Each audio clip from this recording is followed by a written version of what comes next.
Allah Ta'ala arah Jibril, wahai Jibril, pergi ke Lauh Mahfuz, bawa turun 114 surah. Semua sekali. Di Lauh Mahfuz ada seketui.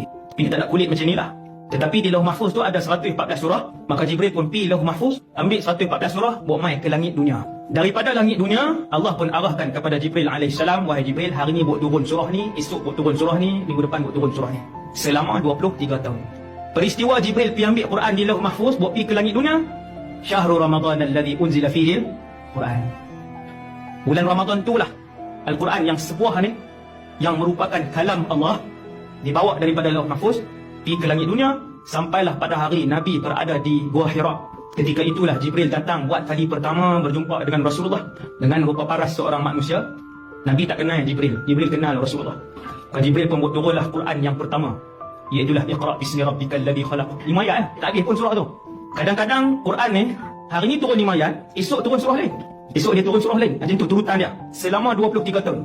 Lepas 3 hari dia sambung pula surah Iqra tadi ayat 6. Jibril buat turun daripada ayat 6 sampai ayat berapa pula? Maka Rasulullah lah yang akan panggil salah seorang daripada penulis wahyu, yang mana yang ada.